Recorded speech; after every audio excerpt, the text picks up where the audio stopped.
I'm going to get to a review of the new SZA album or extended play or deluxe edition. I don't really even know what it is. I don't quite have the time.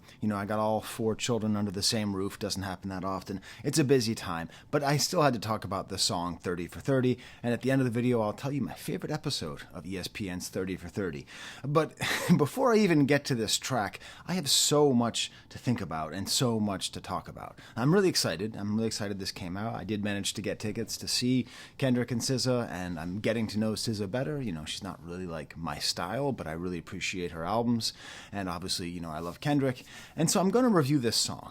But before I do, I'm going to be going down a rabbit hole. This is going to be like devolving into an archaeological exploration into many songs, even though it's just a study of one song. As a matter of fact, I don't, edit my videos. I don't even really have a script. I just have notes. So you could tell me in the comments, how long did it take me to actually talk about this song? Because this is a song that sends you back to many other songs to recontextualize or to properly contextualize the song that you're actually listening to. And at some point, I'm going to devolve into light physics. Thank you for auditing the Always Positive New Music Review Show, hosted by a French professor who will just dig right into that physics thing. I'm not into physics. I mean, I don't understand it. I'm not a scientist. I'm a humanist. Those are not at odds, but I'm not a scientist. But I am interested in something, and my whole life I've known something, and I found it really interesting, which is that light, right? Like the thing that's lighting up my face, the thing that comes from the sun, right? And this might blow your mind, okay? I might sound like some freaky deaky hippie, but this is like backed up by Einstein and other dudes and ladies and enbies, right? So light is a wave and a particle. So it is both something that does not have mass and something that has mass. Please, people in the comments, tell me more about this. Explain what I said wrong. But the basic idea is this. Light is a pretty weird thing in the world of science because it can be 2 things at once, 2 things that maybe it shouldn't be at once. 30 for 30 by SZA and Kendrick Lamar has that kind of wave-particle duality. It is a wave about love. It's an R&B song. It is Kendrick showing that he is really trying to make Kendrick and SZA the next Luther and Cheryl, the next Tammy and Marvin, okay? The next in this great line of Black American duets between men and women making R&B and soul music, but him adding rap into it. A beautiful love song. Just gorgeous, the kind of song you want to dance to with your lady or your friends or whatever, So it's a wave. But then it's also a particle. It's also a beef song. It's a love wave, and it's a hate particle. It is absolutely going after Drake in the meanest and cruelest ways, the most incisive ways, humiliating. This is more than dragging his corpse around the city. This is dragging his corpse around the city and then pooping on it and doing one of those Fortnite dances you kids like so much, okay? This is wild. How can it be both things at the same time? That's what Kendrick can do. That's what few artists can do. And that's what this song is to me. But I'll give you a little story about the first time I heard it. I knew this album was coming out, or this extra long play or deluxe edition or bonus edition with a different title. Seriously, what is this, Reggie? I do not understand what Lana is, but I'll get to that hopefully in the next couple days. But obviously I wanted to listen to the Kendrick songs. My son and I went and got our cut by my barber, Paul. Shout out if you're watching. We had a nice long conversation about the rap scene in Rochester and the new Snoop album. I have the best barber. And so, my son got his haircut as well. And I'm like, all right, well, let's listen to this, huh? Because, he's a big Kendrick fan too. And we listened to it. We just sat there in silence. And I think what he said was pretty meaningful. Because what he said and what I said, this is just first impressions. This is no genius, no YouTube, no nothing, no discourse, just like hearing the songs hit your ears for the first time. So I asked my son, what do you think? He said, I think this sounds like something we'd hear on Hot 97. If you don't know, Hot 97 is a radio station in New York City. Okay, it is probably the most consequential radio station in the world because what is played there is often what is played all over the world, especially in the 90s and the 2000s. I learned about it from the Diddy song, All About the Benjamins, where he says, I want to be played on Hot 97 every day, that's my word. And I was like, what is Hot 97? I go to New York City enough that when I do, it's my favorite part of the drive, because there's this certain point, like on the outside of New York City, there's like this weird like carriage company. I swear to God, it's a carriage company, like horse-drawn carriages. I don't know how it still exists. That's usually where you know that the car radio will pick up Hot 97. And whenever I'm in New York City, anywhere near it, all I listen to is Hot 97. And I do a couple things. One, I despair. Every commercial is either you can get a car with bad credit, and then we can help you with your bad credit. Okay, there's kind of bad stuff going on there. But then you just get to hear what's hot, what's happening right now, what is in the world of hip-hop and R&B, and Hot 97, that's where you hear it. And what's funny is, he said that, and it made sense to me, because most rap and R&B stations have to have a mixture. That's why artists like Drake, that's why artists like way back in the day, Ja Rule, that's why there's so many hooks on a 50 Cent song. You have to have some kind of mixture of R&B and rap in order to cover both demographics. So my son, hears the song, and I'm like, you're right. I totally hear it. What I heard, and this is not based on lyrics. I didn't pick up a single lyric the first time I listened to it. I'm just purely in the vibe. I just said, he just killed Drake again. He just dug Drake up from the ground and killed him again. But not with his words, with his vibe, with his ability to be like, oh, you could do this the whole time? You could do the kind of cool rap guy with an R&B lady and like sing and have it be kind of menacing and kind of cool and catchy and filled with hooks. You could make this kind of modular song that's so popular right now with all these different sections. You could make a song with like 11 hooks and 4 different parts, and you could have it be smooth and rough at the same time. You could do what Drake can do this whole time. Bam. You can rap along with the hot newness, except, as we will discuss, the thing that he does that Drake does not do is he sings with his features. He makes harmony. He doesn't just sub bars. He doesn't just replace bars. I mean, this is really important. I'm going to talk about it now. He sings with her. It's not, when you listen to Drake with other people, he's very rarely interacting with them. He just inserts them. And then he takes whatever value he can from them, gives whatever value he can to them, and then moves on to the next. So what this song does is just, if you don't even speak English, and you just hear this song, and you don't know any of the words, and you've been listening to Hot 97, there was a time, must have been 10 years ago, 8 years ago, I drove into New York City, and it was like this. Drake, Drake, not Drake, Drake, advertisement, advertisement. No credit, no problem, we can fix your credit. Drake, no Drake. Song with Drake, Drake, no Drake, song with Drake, and then they'd repeat the cycle. Hot 97 was Drake. And listen, I'm not like some, East Coast guy, F the West Coast, but I was a little insulted, It was like when the Toronto Blue Jays won the World Series back to back. It's like, this is our, pastime. You can stop. It was unbelievable. But it's because Drake knows how to do that, how to make this kind of song. So just on that level.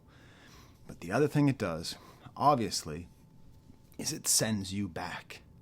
I still have not actually talked about the lyrics, actually talked about the way the song sounds. I'm 9 minutes in, but what does it do? It sends you back. Well, obviously, it sends you back to the time that Drake tried to do this with SZA. Drake tried to do the thing that he does. He didn't run to Atlanta for some dollars, right? He ran to St. Louis, or actually probably lives in LA now. And you have a song like Slime You Out, Drake featuring SZA off of For All the Dogs. This is on purpose. Kendrick wants us to go back and consider the oeuvre of his competitor, of, in modern parlance, his opposition, his op, okay? It starts right off. You bitches really get taken away. It's like, all right, dude, the whole song is just about how he's so cold and heartless and doesn't care about anybody, and he's heartbroken. This has the lyric, whip you and chain you like American slaves.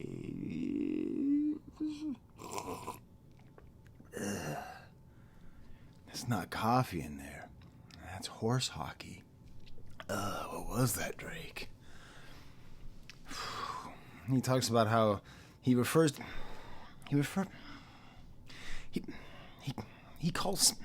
SZA in the lyric my slime. First of all, slime, Drake, what do you know about slime? I don't know anything about slime. I know less about slime than Drake. But also, Drake doesn't know what... I mean, slime's just some gang term that he appropriated, and then he's referring to SZA as his slime, implying a certain amount of ownership in a song in which you just talked about American slaves. I don't know if that's what Kendrick hears. I don't know if that's what Kendrick is trying to get me to hear, but that's what I hear now. And of course it's great, SZA's on here, but they're just chunks. It's just like, hey, this is Drake's assistant manager. Could you please cut a bar to this song? Great. Yeah, we'll send it over to my guy will send it to your guy, we'll send it to your guy, we'll send it to your guy, and you record it and send it to my guy, he'll send it to my guy, he'll send it to me, okay? And then I'll send it to Drake, and we'll have a hit song, baby. It'll totally work. This is the way art should work. Just a factory line. Gotta hit 50 racks, girl. The beef cost like it's Wagyu. I don't know. Does Kendrick talk about Wagyu beef in this song because he knows that we're thinking about Drake? I don't know. And let's take the other song, Rich Baby Daddy featuring Sexy Red. Sexy Red, Sexy Red. We know what Kendrick sees when he sees Drake next to that. Shake that ass for Drake, shake that ass for me. Okay, it's a catchy song. I'm not going to pretend that it's not. But I don't know. It's this long song and super modular and until the dog days are over. So, really, when you go back and you look at the collaborations between SZA and Kendrick, a song like Luther, which was one of the best songs of last year, and then you compare it to something like this, you're just like, this like, is this even the same sport? These people are competing? But of course, the biggest connection when we're talking about the song titled 30 for 30, the biggest song that you're thinking about when I say Drake, you're thinking of the Drake song, The Heart Part 6. Oh, you thought I was going to say 30 for 30 freestyle because it's called 30 for 30? Well, yeah, but you're only thinking linear. You need to think whatever nonlinear thinking is called, okay? It's about Heart Part 6. It's not about 30 for 30 because Drake tried to do something. Drake tried to take Kendrick's song title and make it his. And in so doing, he tried to humiliate Kendrick and take something from him. Well, but what Drake actually did with The Heart Part 6 was, first of all, get me 100,000 subscribers. Thank you, Drake. OVO forever. But what he also did was he sent us all back to Kendrick. He said, hey, I'm going to do The Heart Part 6. And then that made us all listen to the Heart songs. And we're all like, damn, I love Kendrick. I love how much care he puts into his art. I love these songs that he puts forth before he releases an album. It's a thing he came up with. And every single song is interesting and different. And it shows his development as an artist. And it's just so wonderful. And, oh, you released one too, Drake, huh?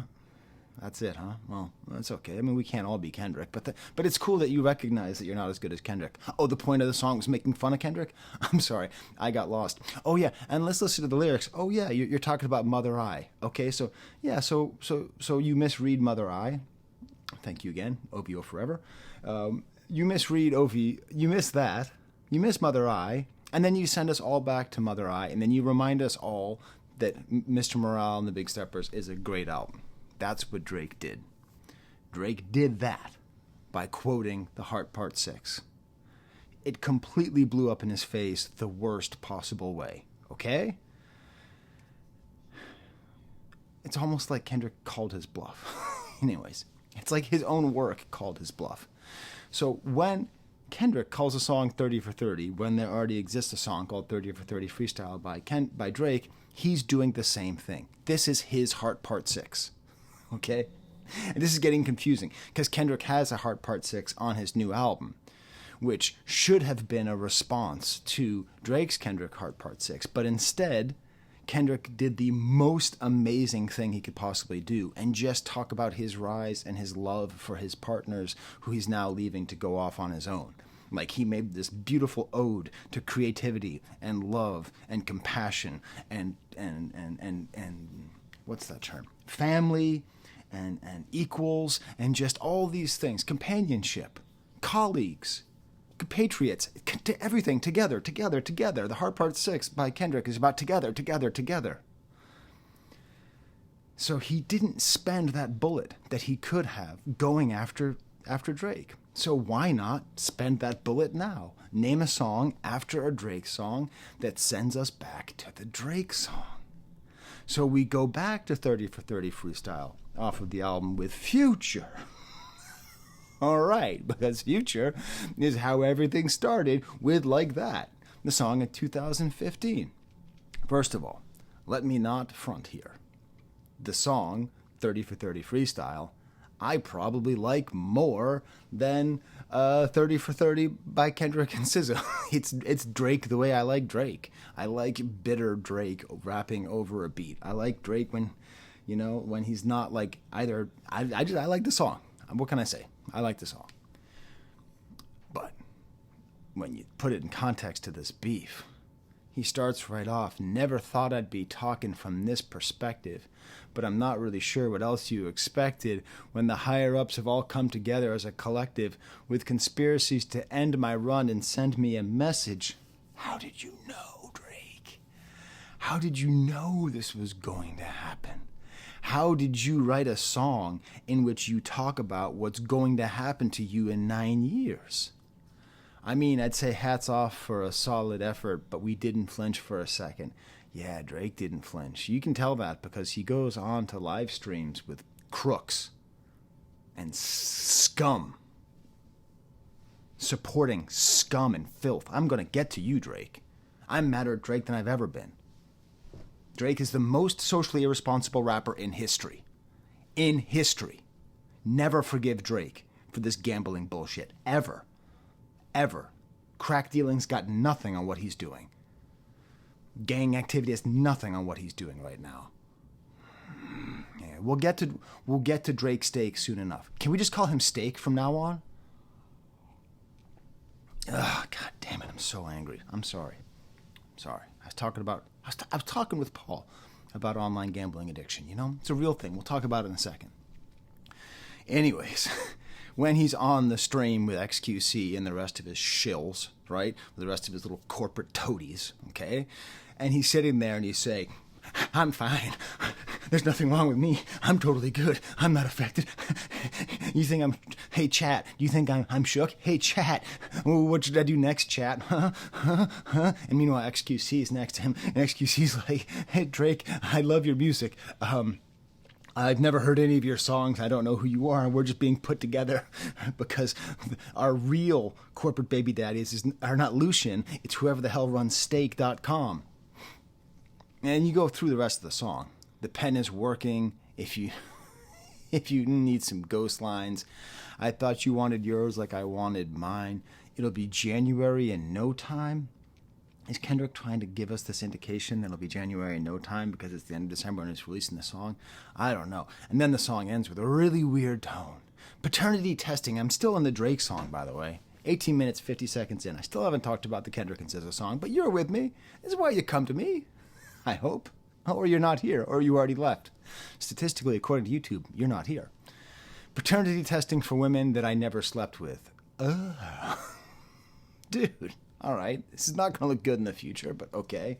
You are going to release an album, just so you know, Mr. Future Teller, you are going to release an album called Certified Lover Boy, in which you're going to get Damien Hirst, of all people, to do an album cover that indicates you have a lot of babies, but that's no big deal. And also, he's probably getting paternity tested at this moment, because Pusha T knows about this, and Pusha T is going to be releasing that on his disc. So anyways, it doesn't really matter that this paternity test for women that you never slept with could probably actually be about a paternity test for a woman that you did sleep with, and the son who you completely ignored until the beef, and now put out all over the place, and try to hide as though you're a good person, but that's okay. That's okay, just because you're destroying the world for your son with your gambling garbage.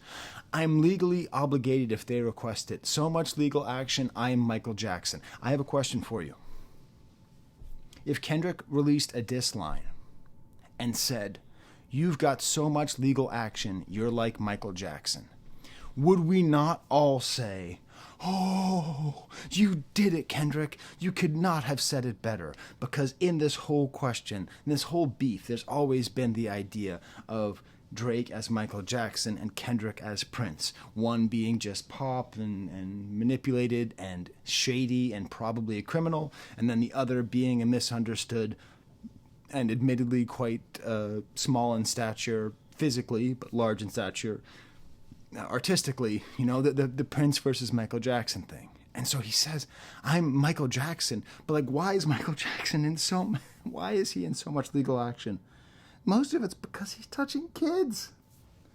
Can I say touching kids without getting demonetized? Do I have to say, I don't know, touching GIF files? I don't care. That's the thing.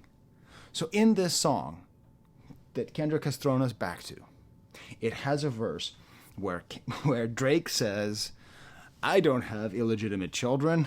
Also, I really like legal actions. And also, I'm just like Michael Jackson because of those legal actions. And by the way, the legal action that he's actually taking now is not the paternity test. It's suing the world for the fact that we all like not like us more than Family Matters." Okay? He's suing the world. He is trying to take his ball and go home, but he doesn't have the ball anymore. Kendrick has it, okay? So essentially, he's leaving the kickball field without the ball, saying, I'm not playing anymore. You're just going to have to keep playing without me. And everyone just kicks the ball and just runs around the bases. So much action. Oh, my. And then the song gets great, actually. It's cool. He talks about why his style changed, why he didn't rap the way he used to. A great lyric from Drake. "I'm tired of champagne toasts with people that look away." Beautiful lyric. That's a beautiful lyric, Drake. That's great. I mean, that really shows the complexity of his life, the duplicity of people around him. It's awesome. It's really awesome. I still like Drake. I mean, I know I say that as like the world's biggest Drake hater and Kendrick Glazer. I woke up at 6 a.m. this morning again. 6 a.m. on Sunday during my Christmas break to make this video for y'all. Smash like bucket, subscribe, AVAA. Join my Patreon, or you can just join the membership here. That's like the easy way to support YouTubers these days. I just started doing that. So you can do that too. You know what I'm saying? You know what I'm saying. Jesus. Why am I saying you know what I'm saying? You know what I'm saying? Okay, so let's get to the music. All right? Because we're not done with things it's throwing us back to. Now, my initial take was totally wrong because I did not pay attention to music from around 2004 until 2018 when I started this channel. I have huge missing chapters of pop music, rap music, all that, etc. I'm filling it in as I go along, okay? Ignorance is profound. It's meaningful when you don't know stuff. Not everybody can know everything, as Tim Robinson has taught us. So just accept the fact that when I heard the song, I was like, is this trying to be Daft Punk? Because to me, the way this beat sounds, I thought it was like, one more time, dang, dang, dang, and dang, and dang. I thought it was that, but no, it's not. It's a song. It's a hey, Kendrick fans, we have to admit something here, and it's unpleasant because we all think that he's the greatest. It's not it's not the highest effort sample we've ever heard, okay? It's a pretty straight sample. It's like late 90s style simplicity sample. It goes right back to the song Throw Some D's on It by Rich Boy, who turns out is from Alabama. I didn't know this song. I'm not going to pretend like I did because I wasn't listening to new music in 2013, except for Kanye and the artist I was going to see open up for Kanye in Toronto, a guy I'd never heard of, Kendrick Lamar. So I downloaded some songs on LimeWire and listened to them at the gym, okay? So that was the only new rap music I knew. Okay, and Pusha T. I somehow found Pusha T and listened to that album too. So I didn't know this song, but Jay White did it, is the producer of the Kendrick and SZA song. He also did I Like It Like That. So he's no stranger to songs that dominated Hot 97 and are fun but maybe kind of easy samples. I don't know. I don't know if you're a fan of Abbott Elementary. It's like, hey, how many good sitcoms are being made right now? Oh, they're not animated. Oh, one? Is it just Abbott Elementary? Delightful show. I love that it prioritizes education and caring for people. The values of Abbott Elementary are really great, and we should all be celebrating Abbott Elementary instead of watching CSI or even the British baking show, you know? Like Abbott Elementary, that's what we should all be celebrating. And I don't know if they were inspired, but there's a scene in which the best character in the show, the principal, Ava Coleman, who is named after the writer of this episode, Ava Coleman, starts singing this song with the janitor. Starts actually singing this song by Rich Boy. So I don't know if maybe the producer saw this and maybe they all kind of got onto it and said, oh, that would be fun to do that. But I don't know. The song itself that Kendrick and SZA are throwing us back to throws us back to the soul song I Call Your Name by Switch with the DeBarge brothers. Anyways, it's a great soul song in the late 70s. I don't think that's a coincidence because Kendrick is very insistent on taking us back to the days of soul music. Anita Baker oh my God. Yes, I went to the mall yesterday with my daughter. Professor. Going to the mall the Saturday before Christmas. But I did. My son's 19 years old. He said, as long as I get a Lego set every year for Christmas, I don't need anything else. So I had to go get him a Lego set, you know? What am I going to do? And I went out to the car, and it was snowing like hell. It was terrible in Rochester. And there was just this car, this van, who was blasting whacked out murals. It made me so happy, because right as I walked by, Anita Baker in a tape deck. And that's what Kendrick is trying to do. He's taking us back to the music of his parents, the music of the parents of the rappers of the 80s and 90s and 2000s, you know? It's great. So let's go through the song. Let's actually talk about the song. Let's really get to it now, okay? Here we are. The video starts now. And really what I want to focus on is this duality, how it is a wave of love and particles of hate all together. It starts right off with the chorus, which is Kendrick Lamar, SZA, and both. Some of y'all going to get washed. Bam. Right off the top, it's like, oh, I guess he's talking about Drake. Some of y'all are just going to pop shit. Oh, okay, I guess he's talking about Drake just being a pop artist. Just going to pop shit. Some of y'all just going to talk. None of you are really about shit. It's about Drake, everybody. You are not about shit. What is Drake about? All he loves is his bed and his sorry and his mom. And of course, he doesn't love his bed or his mom. He loves the money that he gets for hurting poor people. That's what he gets. That's what he likes. I'm getting to you, Drake. I'm getting to you, Steak.com, Aubrey Steak. God damn it. So mad. I'm so mad at what's happening to our culture. Anyways. And then they sing together, I get this type of feeling you ain't accustomed to. I swear I'd be at peace if it weren't for you. I swear. You ever hear a song that's about a tricky love relationship where, like, the thing that you love about that person is also the thing that makes it kind of hard and dangerous? It's that you just can't be at peace, but, like, you also don't want to be at peace because you love the excitement and the joy that comes with love as the light comes pouring over your face, like a beautiful spring day where the sun comes out for the first time, you know? Like, you are taken out of your state of rest, out of your state of peace, and you are in a state of love? That's where you are. You're in a state of love because of this person, but that's also a state of perturbation. You are no longer at peace. I'd be at peace, Drake. I would be a peacetime general right now, but instead I'm at war. And I just said that I don't like war, but God told me that I do like war, and what do I know? God knows better than I do, says Kendrick, and so I would be at peace if it weren't for you. The you is simultaneously the lover and Drake at the same time, while Kendrick and SZA are singing at the same time. Did I say that the Drake song was better? I'm trolling. I only want your love if it's solid. Beautiful, simple line. It ties back. It actually leapfrogs the Rich Boy song and goes back to the themes of I Call Your Name by Switch. SZA is jumping over. It's almost like Kendrick is going back to the rap sample and SZA is going back to the soul sample. And then they're putting them together on this weird little throwaway song that I just called lazy a couple seconds ago. This guy, dude, you've got to stop calling Kendrick lazy. He's never lazy. He's always done some kind of extra thing. Anyways, and that's the way I like it. You pretend. Okay. Hey, there might be some Kendrick haters out here watching me. What's up? Don't front. That's the way I like it. It's in your head. You hear me talking, but you just hear, that's the way I like it. You turn around. You see your dogs on the couch. They look like they're looking at you like, when are we going to go out? Instead, what you just hear is, that's the way I like it. It's a beautiful hook. It's Kendrick doing what Drake can do in the way that he can do it, in that sing-songy Drake way, but he's doing it his way.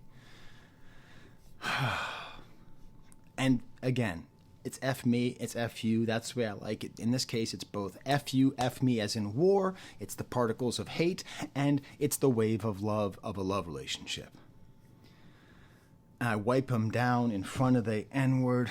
SZA using the term wiping, just very clearly tying back to Drake saying that SZA got you wiped down. They're playing with it, okay? That's what you do. When someone says, that tries to insult you, you take how they insult you and then you turn that into something where you go, yeah, you use that same word. It's beautiful. I'm 30 for 30, I'm 30 for 30, I'm 30 for 30. How many hooks? How many hooks? How many hooks are in the song? Well, here's one more. Chat. Should I fold on that bitch? No yoga mat. Chat. Should I dead that? Don't hit me back. Chat. Should run down you, no questions asked. Chat, they chatting. Kendrick and SZA are pointing out something. Drake is transitioning. He is becoming a live streamer. Drake is not an artist anymore. He is a live streamer. What is a live streamer at a high level? A live streamer at a high level is a grifter who is trying to sell products for billionaires. Okay? That's what a streamer is on the base level. Okay? They're not most streamers, especially the kind of streamer that Drake is becoming, the XQC style streamer. They are not human beings creating art for humanity. They are just little drones working for companies that are preying on immature and insecure young men. And when they say chat, that's what they bring us back to. We see the image of Drake talking to XQC's chat because they're all trying to extract money from middle class and lower middle class kids so that they go into debt in order to give more money to their bosses at stake. Chat. It's the best insult. Chat. Who does Drake have? Chat. Does Drake have SZA? Does Drake have the culture? Does Drake have friends? Does Drake have love? No, Drake has chat. Drake has a bunch of 12 and 13-year-old boys watching some other man try to convince them to become addicted to gambling. That's what the artist Drake has become. And that's what's communicated by this amazing hook with chat. I have to check my baby monitor. I heard some noise. She's good. SZA has this awesome conversation. She just does this thing, this conversational, light, sweet verse. Oh my God. Passed out in a back seat, crashed out in the black sand beach. Already know my body. Already know that's me. When you're talking about a love song, already know my body. God damn, that's hot. You know what I mean? Like, damn, that's a hot line. Then, of course, they do the chorus together. Again, always in harmony. And then Kendrick says everything's been okay. And I have a 2-year-old, and she started saying okay. And my wife, who's from Yugoslavia, she doesn't know the buckwheat sketch on Saturday Night Live. So I don't know if this is a reference to the buckwheat sketch, which was a weird Eddie Murphy sketch from the 80s, which, looking back at it, was pretty problematic. How the way white people laughed at that sketch is the kind of way that white people laughed at Dave Chappelle's sketch that made Dave Chappelle leave the Dave Chappelle show. Okay? But still, it's interesting that he's saying "okay." I don't know if there's some kind of secret message here. Blow out the 87 guts.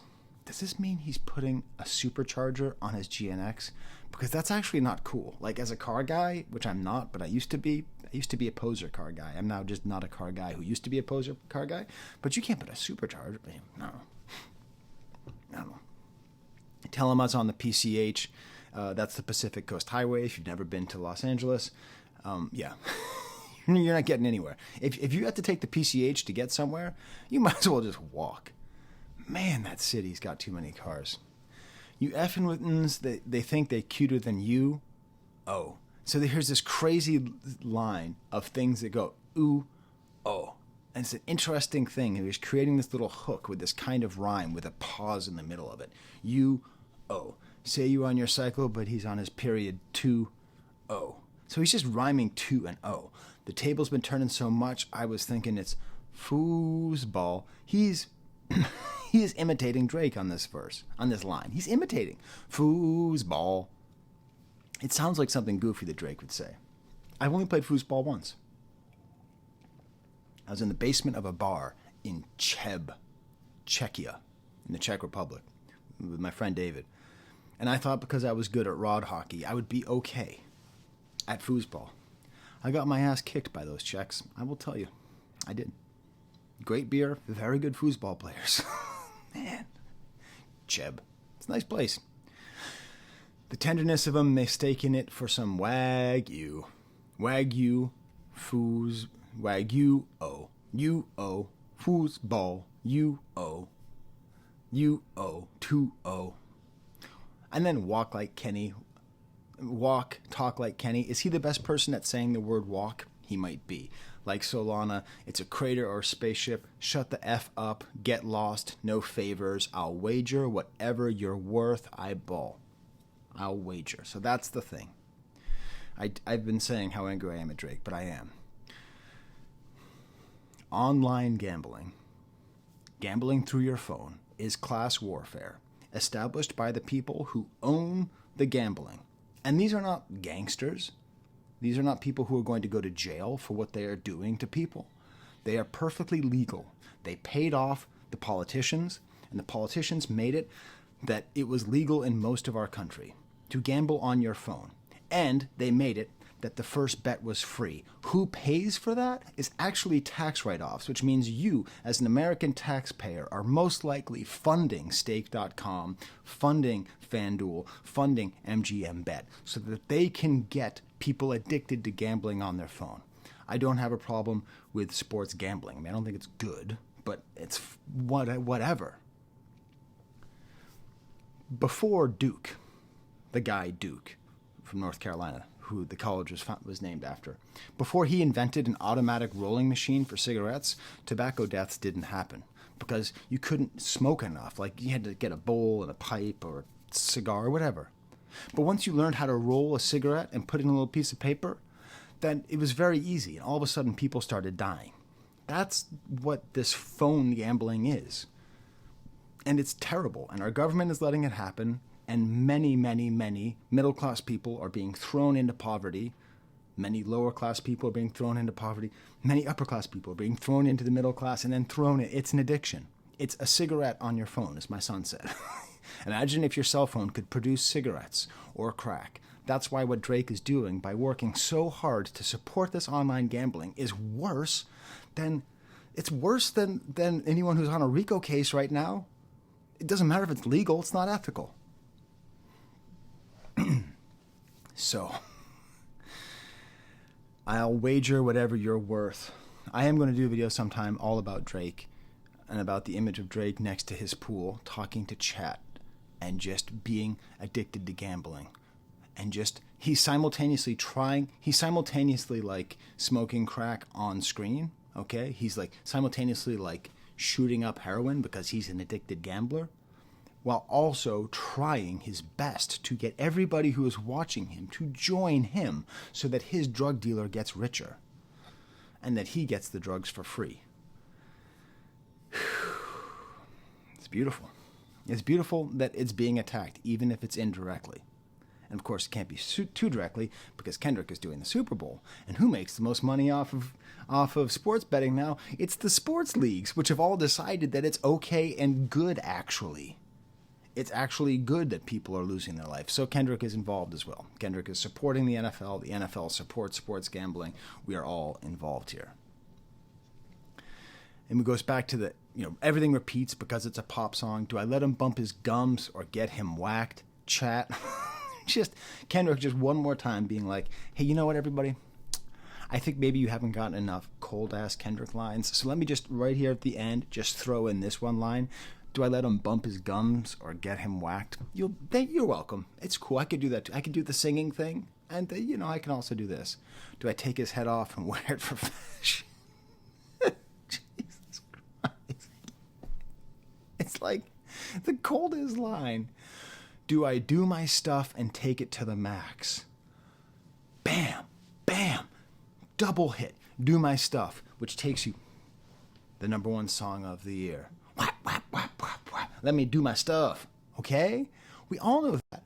He was that was the goofiest line because he's like doing all these things. And then he says, let me do my stuff, like this ridiculously simple line, and take it to the max.